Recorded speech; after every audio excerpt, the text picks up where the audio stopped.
అవసరమా నాకు ఈ క్షోభ? నన్ను ఇలా బాధ పెట్టడం నీకు భావ్యమేనా? నేను ఏం తప్పు చేశాను? నీ అంతటి నువ్వు కొడుకునిస్తానన్నా అన్నట్టుగా నువ్వు కొడుకునిచ్చావు. ఇచ్చినట్టు ఇచ్చి ఇప్పుడు మళ్ళీ అడుగుతున్నావు ఏమిటి?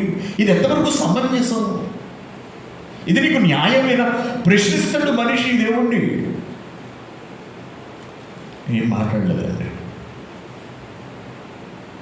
భలే కదా, నువ్వు రా ఇస్తాను అన్నట్టు ఇచ్చేసాడు.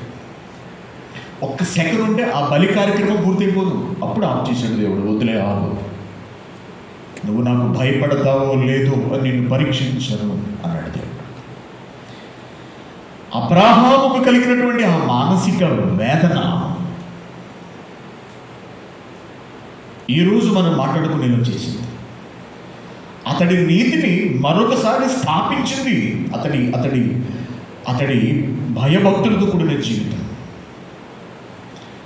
అబ్రహాముకు కలిగినటువంటి బాధ అతడిని గొప్పవాడిగా నిలబెట్టింది.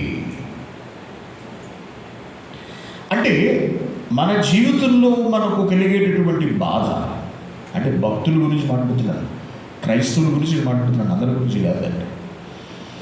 ప్రభువును నమ్మిన తర్వాత మన బ్రతుకుల్లో మనకు సంభవించే బాధలు అవి మన మేలు కొరకైనా అయి ఉంటాయి, లేదా దేవుని పని నిమిత్తమైనా అయి ఉంటాయి. కాబట్టి కీడు జరిగింది కదా అని ఎక్కువ దుఃఖపడిపోవడం, దేవుడిని నిందించడం, దేవుడిని దూషించడం, ఇటువంటివి తగవు అంటున్నాడు.